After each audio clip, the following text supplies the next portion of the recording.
H म्हणजे ज्या ज्या ठिकाणी इंग्रजीमध्ये स्पेलिंग मध्ये एच येतो, एच म्हणजे आपला एच येतो, ते सगळे महाप्राण. आता ह्या क मध्ये ह जर मिळवला की याचा उच्चार ख तयार. ख म्हणताना ह म्हणताना हवा बाहेर फेकतो आपण, तसं ख म्हणताना सुद्धा बाहेर हवा जाते. क म्हणताना काहीच नाही, कंठ उचलतो फक्त आपण. ख म्हणताना हवा बाहेर जाते, बरोबर आहे ना, हवा बाहेर जाते, फेकल्या जाते हवा. म्हणजे एकतर इंग्रजीमध्ये एच ज्या स्पेलिंग मध्ये येतं त्याला महाप्राण म्हणा, किंवा मराठीमध्ये ज्याच्यामध्ये ह मिळवला जातो त्याला महाप्राण म्हणा. असे एकूण 14 कोणते? इथं आपल्याला हे 5 आणि हे 5 दिसले 10, बरोबर आहे ना. हे 10 हा स्वतः आहे 11. आणि इथं स्पर्श व्यंजने होते, सॉरी उष्मे होते, उष्मे किंवा घर्षक ह्यालाच कठोर मध्ये टाकत असतात. कठोर आपले टोटल 10 होते, बरोबर आहे ना. कठोर 10 हे मोडून टाकल्यामुळे आता डबल चर्चा नाही झाली. खरं तर ते मोडायच्या अगोदर चर्चा व्हायला पाहिजे होती. कठोर आपले 10 होते, पण हे तिघ जण सुद्धा इथं ऍड होतात. हे स, श आणि श हे तिन्ही सुद्धा इथं ऍड होतात. पण जर परीक्षेत प्रश्न आला एकूण कठोर वर्ण किती किंवा कठोर व्यंजने किती, तर 13. त्यामध्ये हे 5 आणि 5 10 आणि हे 3 13. आपण महाप्राणांकडे बघतोय. इथले महाप्राण 5 होते, ख, त्यानंतर ठ, त्यानंतर इथला ठ, इथे एक छ बाकी राहिला, इथे एक ठ बाकी राहिला, थ आणि फ. तसा इथं घ,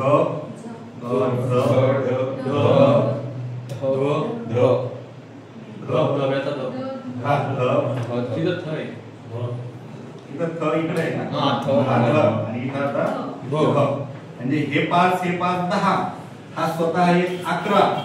आणि त्यानंतर हे जे उष्मे घर्षक ह्यांचा समावेश महाप्राणामध्ये होतो. इथं असं महाप्राण लिहून ठेवलं तरीच आहे. म्हणजे हे उष्मे किंवा घर्षक त्यांचा समावेश कठोर मध्ये पण होतो, त्यांचा समावेश महाप्राणामध्ये पण होतो. म्हणजे 5 आणि 5 10 आणि 13 आणि 14 असे हे 14 आहेत. उष्मे किंवा घर्षक म्हणजे ज्या वर्णाचा उच्चार करताना मुखामध्ये घर्षण होतं, बाहेर सोडताना घर्षण होतं, घर्षण होऊन जिथं उष्णता तयार होते त्याला घर्षक किंवा उष्मे म्हणायचं. तर स म्हणताना हवा अशी घासून बाहेर येते, श म्हणताना सुद्धा आणि श म्हणताना सुद्धा उष्णता तयार होते, म्हणून याला उष्मे किंवा घर्षक म्हणत असतात. हे महाप्राण असे 14. आणखी काही महाप्राण सुद्धा क्लिअर झालं. म्हणजे कसे ओळखायचे? एक तर इंग्रजीमध्ये स्पेलिंग लिहिताना एच, त्याच्यासाठी फक्त एकमेव अपवाद आहे स. हा स लिहिताना फक्त यस लिहितो, त्याच्यात एच टाकायची गरज नाही. एच नसताना सुद्धा तो महाप्राण आहे. बाकी सर्व जेवढे इथं घ साठी जे एच, ज साठी जे एच किंवा झड जे असेल ते, इथं डी एच, इथं पण डी एच, इथं बी एच आहे ना. प्रत्येक ठिकाणी एच टाकावं लागतं. याला सुद्धा एस एच, याला सुद्धा एस एच, फक्त याला टाकायची गरज नाही. आणि दुसरा एच टाकण्याच्या संदर्भातला इथं च आहे, च. हा च स्पेलिंग लिहिताना सी एच लिहितो है ना. इथं एच येऊन सुद्धा हा महाप्राण नाही. एच येतो तरी महाप्राण नाही, आणि इथं एच न येता सुद्धा हा महाप्राण आहे. एचच्या नियमानुसार हे दोन अपवाद. बाकी ते एच तर सोडून द्या, हे महाप्राण आपल्याला लक्षात येऊन जाते. फक्त या तिघांचा प्रॉब्लेम होता, तर ह्यांना सुद्धा महाप्राण म्हणतात. आणखी अर्धस्वर. आता बघा अर्धस्वर,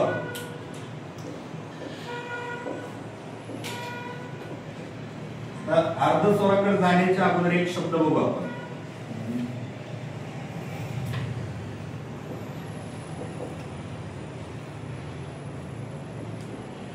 प्रति अधिक एक हा शब्द आहे, किंवा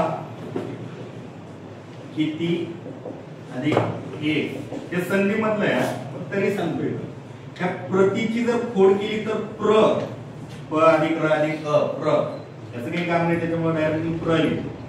त्यानंतर आहे त, त्यानंतर आहे लहान ई. ठीक आहे, हे झालं प्रति शब्द तयार, प्रति. आणि पुढचा आहे एक, य आणि क अधिक अ जे असेल.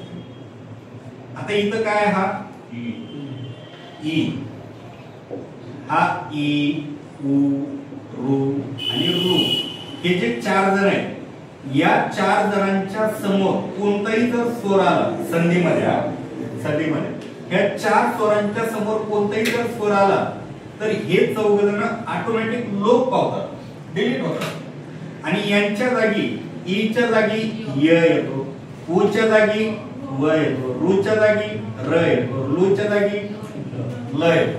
म्हणजे हे जे 4 जण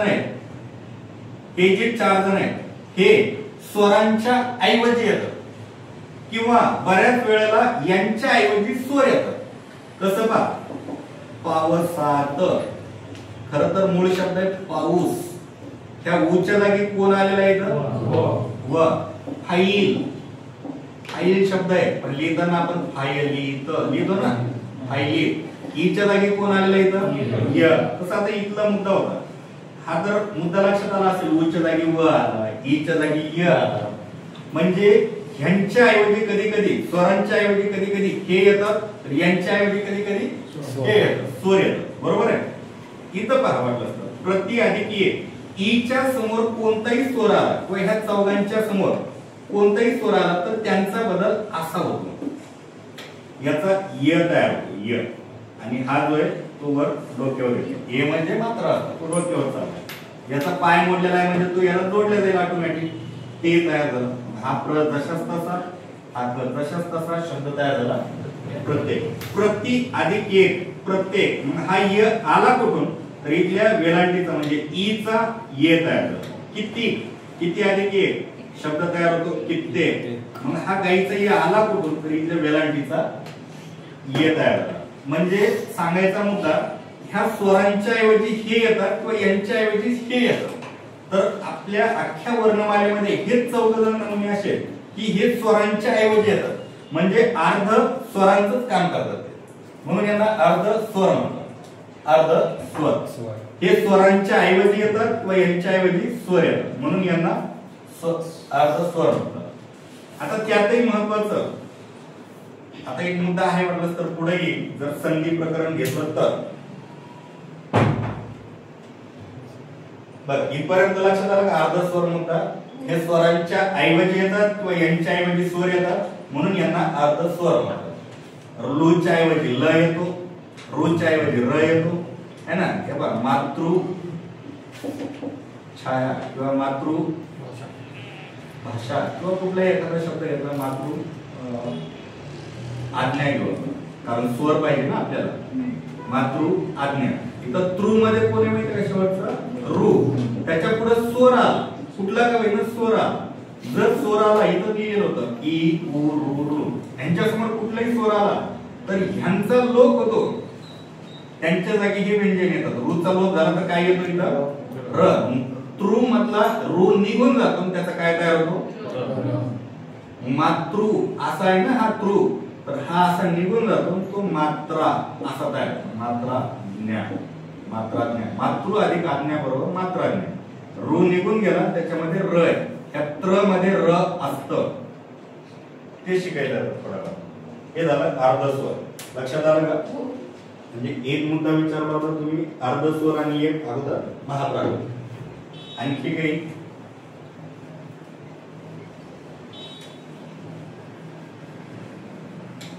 आता बघा, इथं मी लिहिताना अशा पद्धतीने आपण लिहिलेलं होतं. मुद्दा सांगतो, संधी घ्यायचा नाही आपल्याला कदाचित, कारण संधी एवढा किचकट आहे. आता जे सांगत होतो मी प्लस मायनस, हे सगळं संधीमध्ये, हे सगळं डोक्यातून जाईल. त्याच्यामुळे एक मुद्दा इथं क्लिअर करतो अर्ध स्वराच्या बाबतीत. हे पहा, फाईल असं लिहिलेलं होतं, लिहिताना फाय लिहित असं केलं ना आपण, म्हणजे इथं ईच्या जागी काय आला य. म्हणजे स्वरांच्या ऐवजी इथं व्यंजन, इथं पाऊस किंवा पाऊल, काही पण घ्या, पाऊल पावलांचा करतो ना आपण, इथं उच्या जागी काय आला व, म्हणजे स्वरांच्या ऐवजी व्यंजन आलं. हा एक मुद्दा. आणि दुसरा, प्रति अधिक एक. आता हे सांगितलेलं होतं, इथं ई होता, पुढं स्वर होता, मग ह्याचं रूपांतर झालं प्रत्येक. प्रत्येक बरोबर आहे ना. ईचं रूपांतर कशात झालेलं आहे यम. आता इथं पावसात, इथं मूळ शब्द आहे पाऊस, आता इथं काय व्यंजन, व्यंजनाचा काय तयार झाला स्वर. काही ठिकाणी स्वराचा व्यंजन व्हायला, काही ठिकाणी स्वराचा व्यंजन व्हायला, काही ठिकाणी व्यंजनाचा स्वर व्हायला. जर स्वराचं व्यंजनामध्ये रूपांतर होत असेल तर त्याला यनादेश असं म्हणतात, यनादेश. आणि ज्या ठिकाणी व्यंजनाचं स्वरात रूपांतर होतं त्याला संप्रसारण असं म्हणतात. हा पुढचा मुद्दा आहे, लक्षात राहत असेल तर मला मी सोडून देतो. दोन ह्या कन्सेप्ट, एक संप्रसारण आणि एक यनादेश. सोपी व्याख्या, यनादेश म्हणजे स्वरांच्या ऐवजी व्यंजन तयार होणे आणि संप्रसारण म्हणजे व्यंजनाच्या ऐवजी स्वर तयार. स्वरांचा व्यंजन यनादेश, व्यंजनाचा स्वर संप्रसारण. कोणते व्यंजन? फक्त आपले चारच जण, त्या चार बद्दलच चालू आहे आपलं. य र ल व. या व्यंजनाच्या ऐवजी जर स्वर तयार झाले ई उ रू आणि रू, हे जर तयार झाले तर संप्रसारण. आणि इथं ई उ रू रू यांच्या ऐवजी य र ल व तयार झाले तर त्याला म्हणायचं यनादेश. हे समजा संधीमध्ये गेल्यावर बघू आपण त्याचं. यनादेश आणि संप्रसारण अर्धस्वराच्या संदर्भात काम होतं. आणखी काही विचारा, कुठलाही मुद्दा समजा जर लक्षात आलाच विचार याच्याशी रिलेटेड असेल तर चर्चा करू.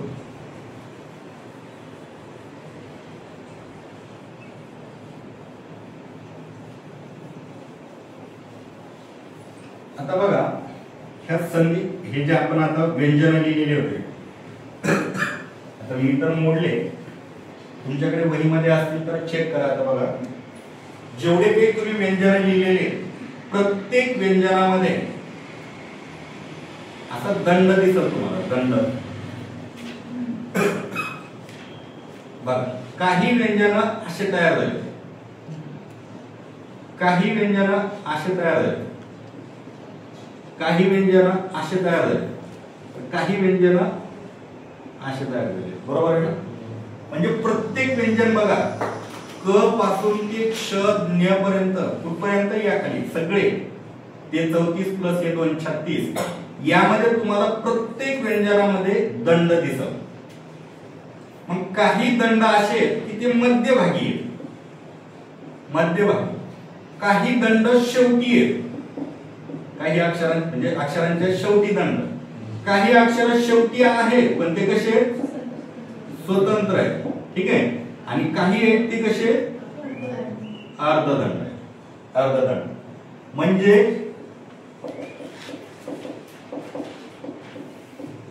आपल्या मराठीमध्ये व्यंजनांची जी रचना आहे ती रचना किती प्रकारे होते? 1 2 3 4. आणि आणखी एक असा आहे की ज्याला दंडच नाही, एकमेव आहे. कोण आहे? र.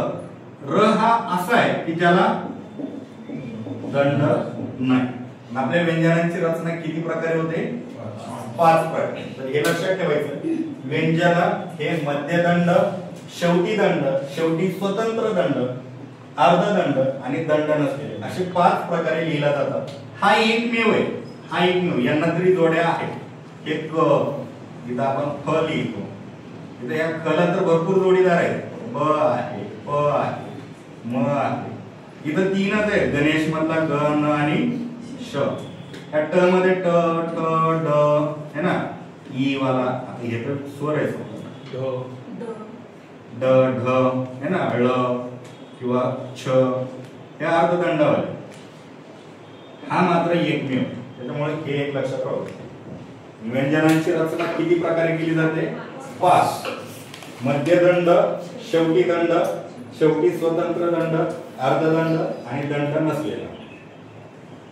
यात परीक्षेला प्रश्न असा होता बा, राज्यसेवेला प्रश्न होता की असे गट दिलेले होते.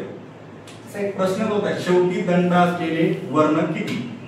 शेवटी स्वतंत्र दंड असलेले व्यंजन किती? शेवटी स्वतंत्र दंड असलेले व्यंजन किती? पर्याय मध्ये होते 2 3 17 9 असे काहीतरी 3 4 ऑप्शन होते. तर किती आहे टोटल? 3च. हे 3च आहे, हे 2च आहे, हा एकच आहे. तर याच्या आपण मोजावे लागते. मागच्या वेळेस मी लिहून दिलेले होते आपले, याचा लिहून काढावं लागतील किंवा तुम्ही घरी गेला होता का तो एक होमवर्क.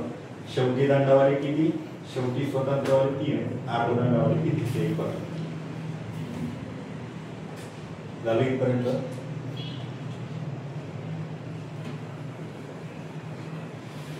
आता हा जो र आहे एकतर दंड नसलेला एकमेव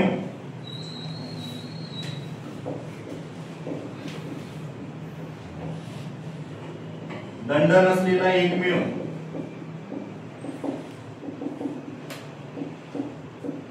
त्यातली त्यात बाकीचे तरी एकटे समजा क असेल तर क लिहिण्याची पद्धत एकच असते. ग घ कुठलेही व्यंजन असते प्रत्येकाची लिहिण्याची पद्धत एकच असते. पण हा र असा आहे याची लिहिण्याच्या पद्धती 4 आहेत.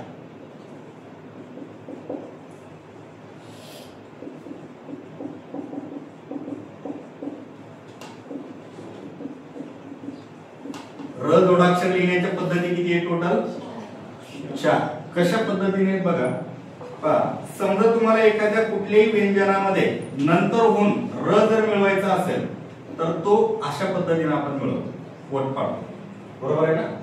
क्र समजा हाच र जर तुम्हाला अगोदर घ्यायचा असेल तर तो पुढच्याच्या डोक्यावर जाऊन बसतो. क क बरोबर आहे ना. किंवा जे अर्धदंडावाले जे आता पाहिलं होतं ना आपण अर्धदंड जेवढे अर्धदंड आहेत ट ठ ड ढ छ जेवढे असतील त्याला जर र जोडायचं असेल तर असं घालून कावड्याच्या चोची सारखं जोडलं जातं.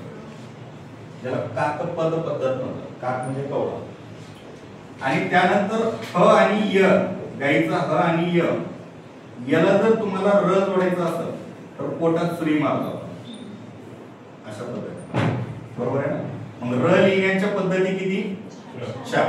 समजा मी जर तुम्हाला शब्द दिला तक्रार आणि मी जर यामध्ये विचारलं एकूण जोडाक्षर किती आहेत किती सांगतात 1 जोडाक्षर आहे. बरोबर आहे ना. कोणतं जोडाक्षर या ठिकाणी क्र. पर्ण यामध्ये जोडाक्षर किती आहेत 1 जोडाक्षर आहे. कोणतं हा. बरोबर आहे ना. बर आता मी शब्द दिला समजा तुम्हाला पृष्ठ याच्यात किती जोडाक्षर आहेत 3 2 किती असेल परत पाहतो विचारतो 3 हो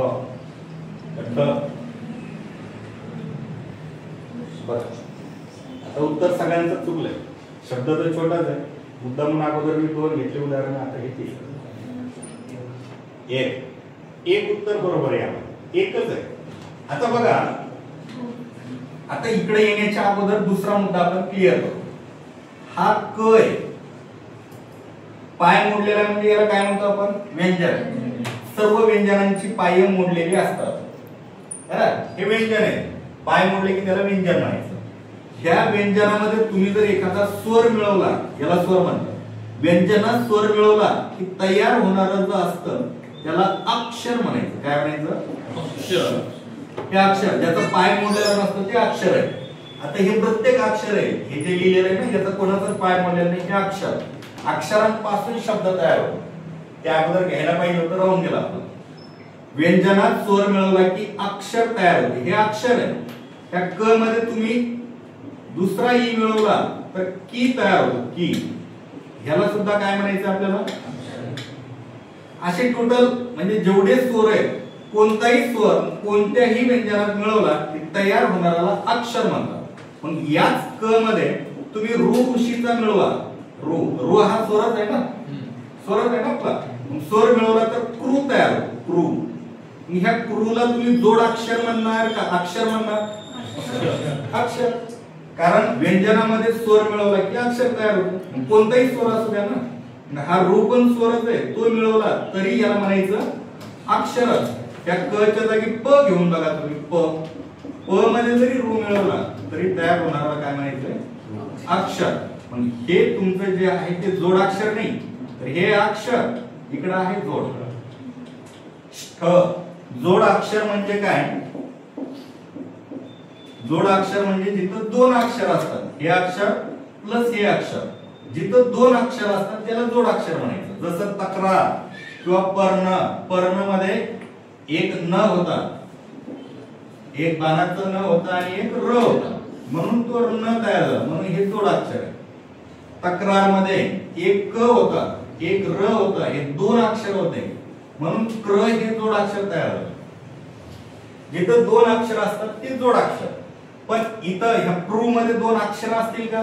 एक प आहे आणि एक रू आहे. हे रू अक्षर आहे का? नाही. तर हे रू स्वर आहे. व्यंजनात स्वर मिळवलं तर त्याला अक्षर म्हणायचं. म्हणून हा प्रू झाला अक्षर आणि ष्ट झाला जोडाक्षर. यामध्ये जोडाक्षर किती? एकच. बर, यामध्ये किती असतील सांगा बरं.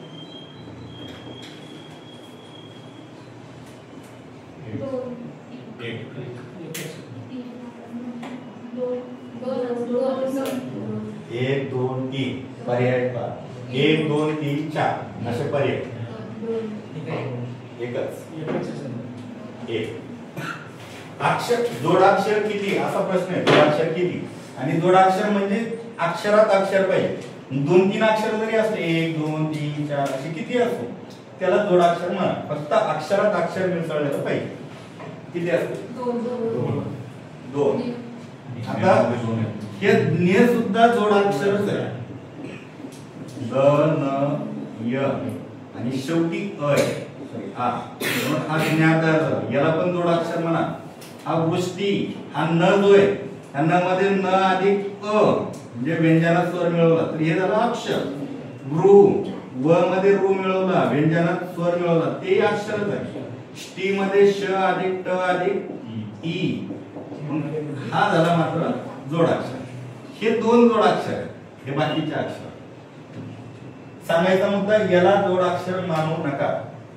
एकच मुद्दा, याला जोडाक्षर मानायचं नाही. म्हणजे आपला मुद्दा चालू होता र जोडाक्षर लिहिण्याच्या पद्धती किती? 4. ह्या 4 आहे.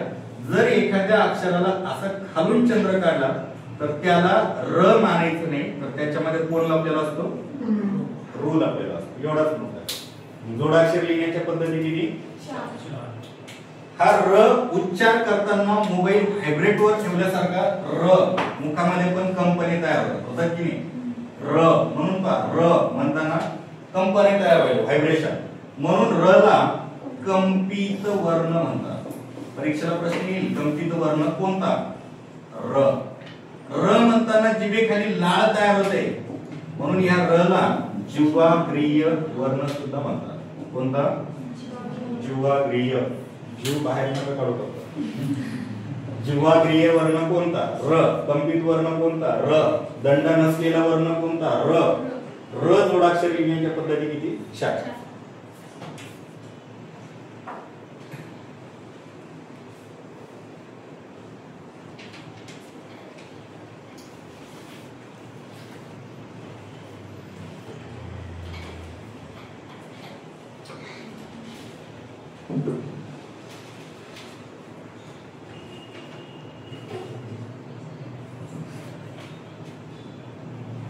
अलग लक्षात येईपर्यंत हे विचारायचं, यामध्ये विचारू शकता.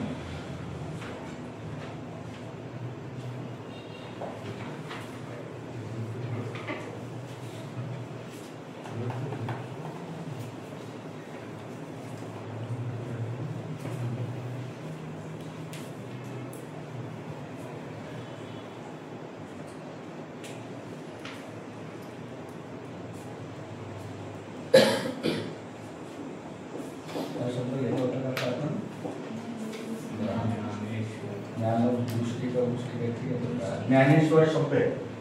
याच्यामध्ये तुम्ही लिहून काढा. मला सांगा वर्ण किती आहे? टोटल वर्ण किती? टोटल स्वर किती? टोटल व्यंजन किती? आणि टोटल जोडाक्षर किती? हे चारही उत्तर काढून मला सांगा. स्वर, स्वरादी, व्यंजन, वर्ण, जोडाक्षर किती?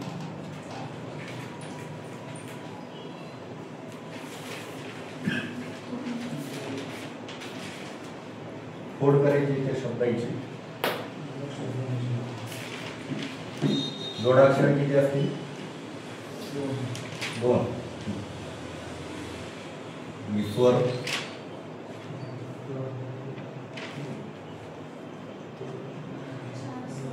4 स्वर, एकच जोडाक्षर आहे. कोणतं? आणि व्यंजन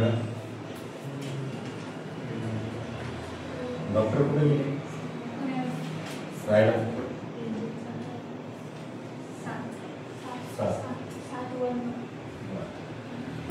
व्यंजन व्यंजन 7 वर्ण 7. आता 1 मिनिटासाठी बघा सर्वांनी ज्ञ याची फोड करू आपण सगळ्यांच्या. ह्या ज्ञ मध्ये आपल्याला माहिती आहे द आहे, न आहे, गाईचं य आहे आणि शेवटी यामध्ये ज्ञा आ मिळवलेला आहे स्वर. बरोबर आहे ना? हा तयार झाला ज्ञा. आता मोबाईलवर टायपिंग करताना आपल्याला जर ज्ञ लिहायचं असेल तर ज्ञ नाही, हे 2-3 अक्षर जोडावं लागतील त्यावेळेस ज्ञ तयार होईल. टायपिंग करताना ने न अधिक ए ने, श्व श अधिक व अधिक अ श्व आणि र अधिक अ. आता यामध्ये ज्यांचे पाय मोडले त्याला म्हणायचं असतं, ज्यांचे पाय मोडलेले नाही ते असतात स्वर. ज्या ज्या ठिकाणी 1 किंवा 2 किंवा 2 पेक्षा अधिक व्यंजने एकत्र आले त्यांना म्हणायचं असतं जोडाक्षरे. ठीक आहे, जोडाक्षरे. आणि ह्या सगळ्यांची बेरीज स्वर आणि व्यंजन हे सर्व मिळून काय असतात?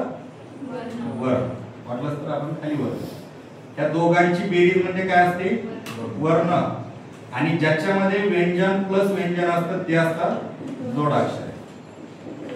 आता पाय मोडलेले किती आहेत बघा. 1 2 3 4 5 6 7. किती? 7. पाय न मोडलेले 1 2 3 4. प्रत्येक अक्षरामध्ये एक स्वर असतोच लपलेला, दिसत नाही पण असतोच. हे किती जण आहेत? 4. वर्ण म्हणजे ह्या दोघांची बेरीज. 1 2 3 4 5 6 7 8 9 10 11. टोटल वर्ण किती? 11. आणि व्यंजन प्लस व्यंजन असं कुठं झालेलं आहे? इथे एक झालेलं आहे, इथे एक झालेलं आहे. 2 किंवा 2 पेक्षा अधिक व्यंजने एकत्र आले की जोडाक्षर. किती ठिकाणी घडला असेल? 2. हे असं उत्तर. आणखी एखादं देऊ का?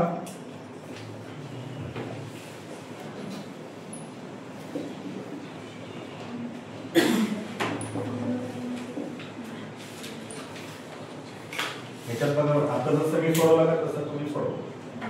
स्वर व्यंजन वर्ण आणि जोडाक्षरे किती?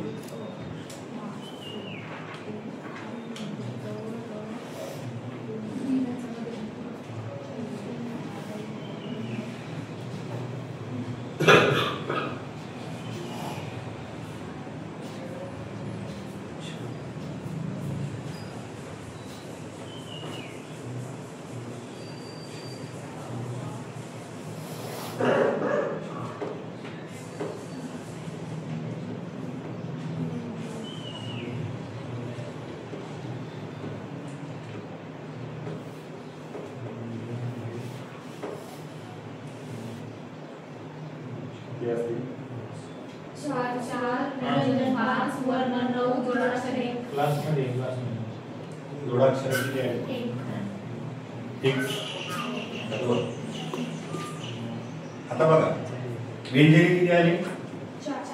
5. व्यंजने 5, स्वर 4, जोडाक्षरे आपलं एकूण वर्ण 9 आणि जोडाक्षरे. हेच सर्वांचं आलंय का कोणाला वेगळं काही सांगायचं असं आलंय का? आता कदाचित यांचं चुकलेलं पण असू शकतं, त्यामुळे तुमचं काय असेल तर सांगा. बघा चेक करूया. मा म अधिक तृ त अधिक छाया स अधिक छ अधिक आ आणि य अधिक आ मातृ छाया.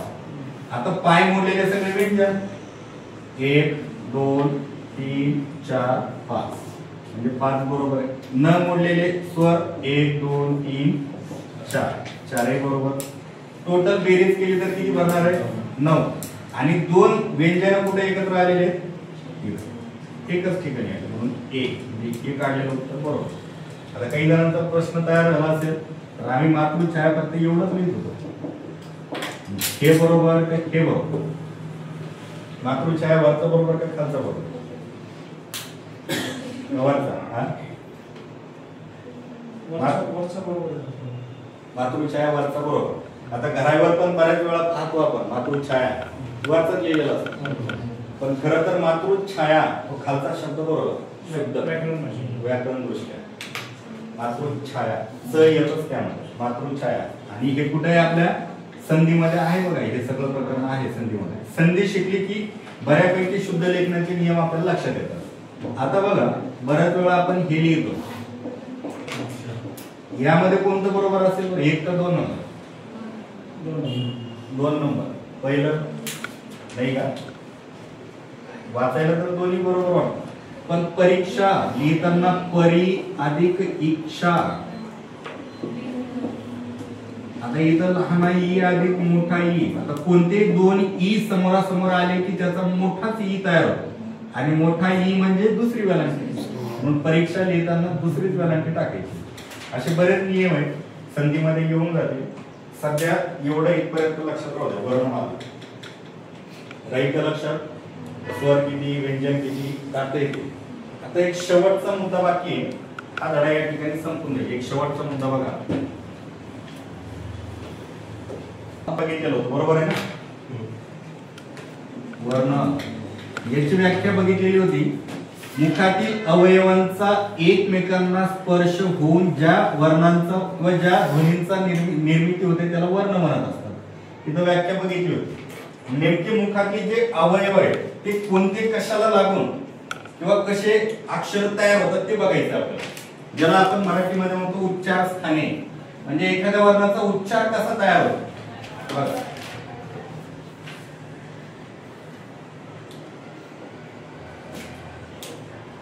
उच्चार स्थाने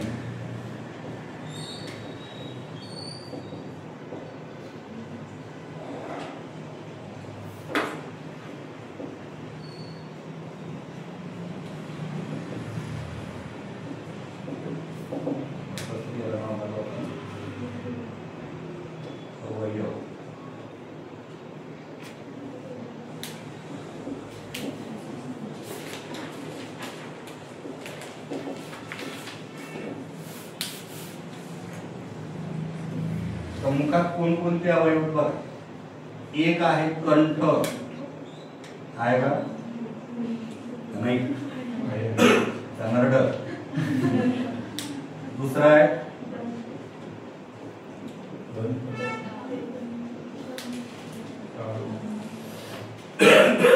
टाळू आहे ना. नंतर आहे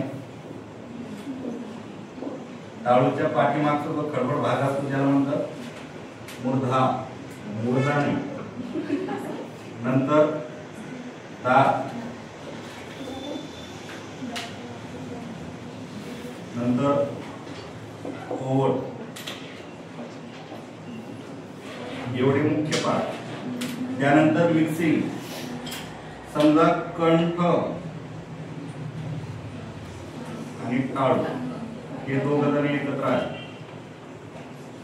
काही वर्णांचा उच्चार, काही ठिकाणी कंठ आणि ओठ एकत्र येऊन सुद्धा काही जणांचा उच्चार होतो.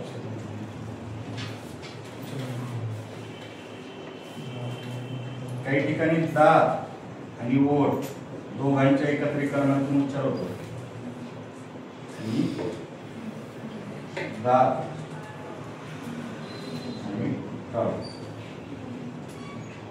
एवढे अवयव आहेत आपल्या मुखामध्ये.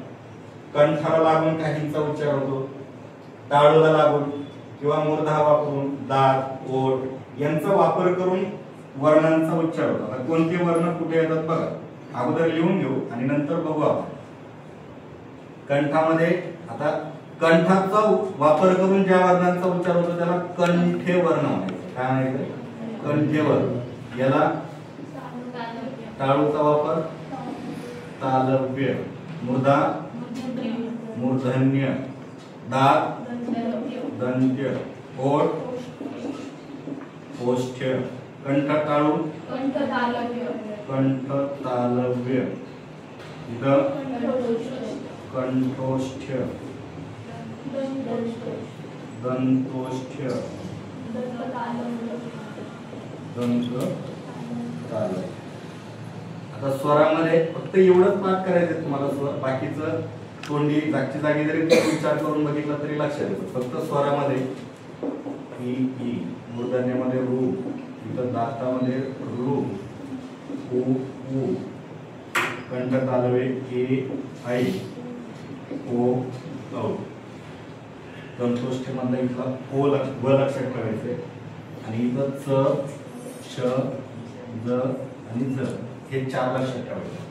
बाकी इकडचं काही नाही. जर प्रश्न आलाच उच्चार करून बघायचा, ज्या अवयवाचा वापर झाला त्या अवयवाचं नाव देऊन टाकायचं.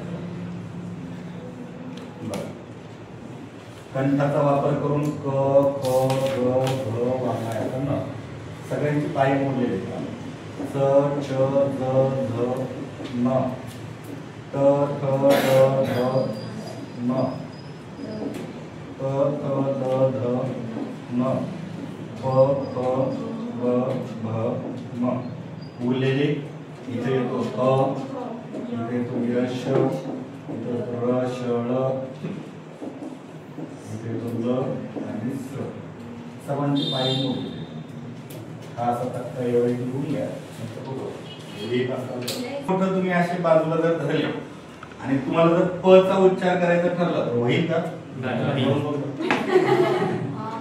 होणार नाही. होईल पण प नाही होणार. प फ ब. ठीक आहे.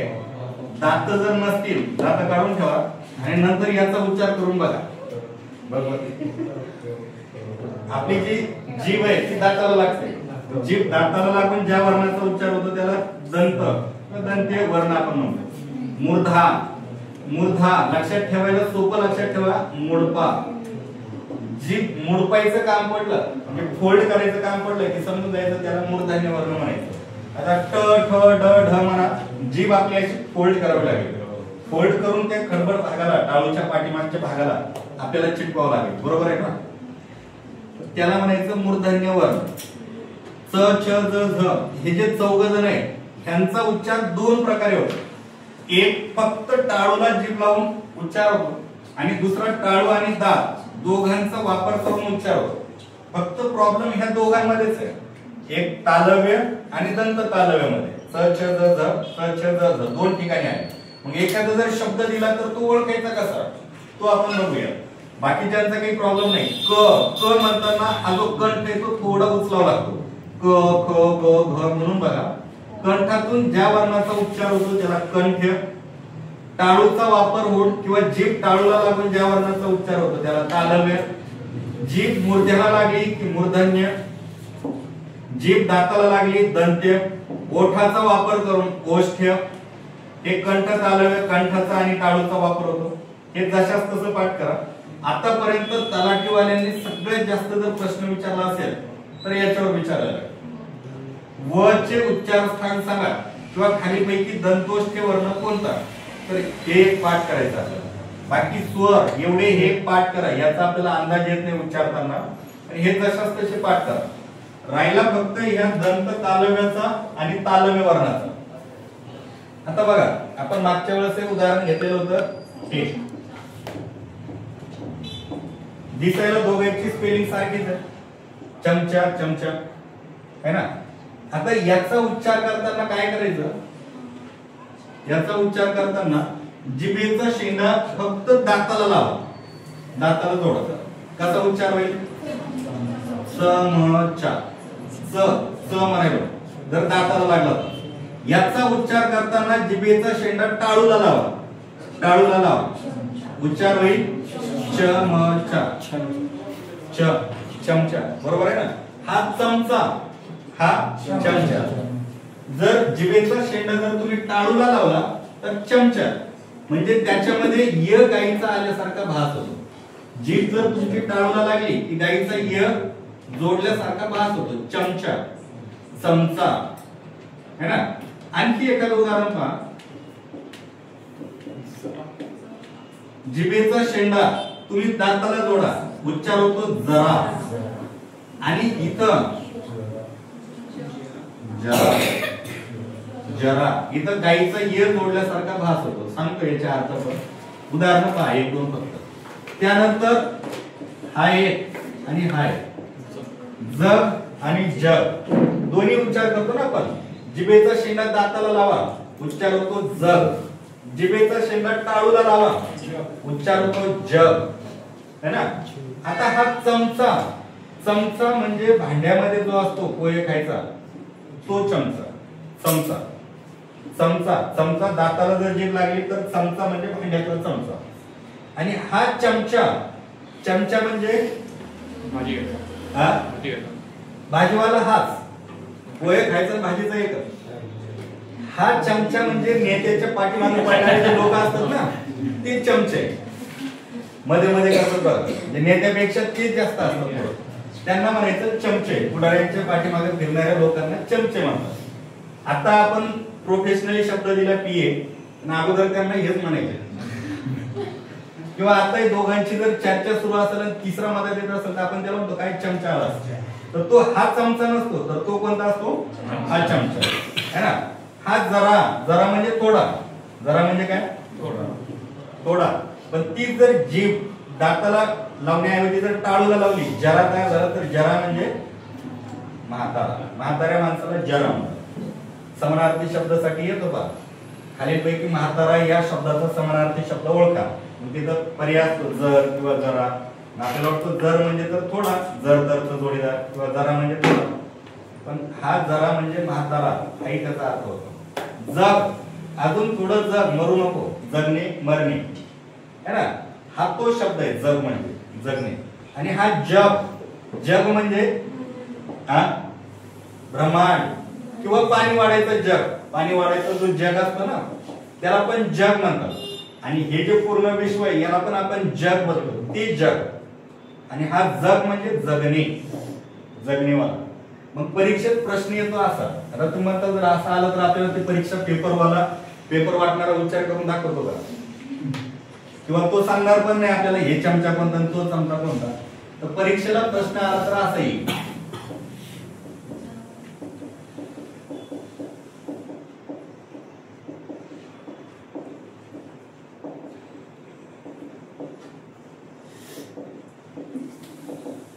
पर्यायामध्ये राहील तालव्य दंत तालव्य दंत्य आणि कोष्ठ वगैरे काहीतरी एखादा राहील. कशाला क्लिक करतो बघा. आता इथं पहा जरा म्हणजे हा म्हातारा. याच्यामध्ये गाईचा ये येतोय. गाईचा ये यायला आहे म्हणजे तो तालव्य होईल का दंत तालव्य होईल. दंत तालव्य म्हणजे दाताला जीभ लागते. दाताला जीभ लागेल का या जरामध्ये जर किंवा जरामध्ये नाही. दाताला जीभ लागणार नाही. याचा उच्चार असा होतो जर. जर जर गाईचा ये येतो म्हणजे हा कोणता झाला तालव्य. आता हे ठरवायचं कसं त्यांनी अर्थ दिलाय ना आपल्याला म्हातारा. म्हाताऱ्यावाला जर कोणता असतो जर नसतो तो जर असतो. जर म्हणजे य आपल्याला टाकायचा असतो. किंवा एखादा असं ये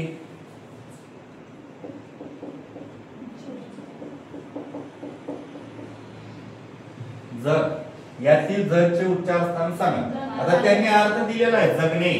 पण जगणेवाला ज आहे तिथं गाईचं ये जोडायची गरज आहे का त्याला नाही. त्याचं काय उत्तर राहील याचं उत्तर राहील हे.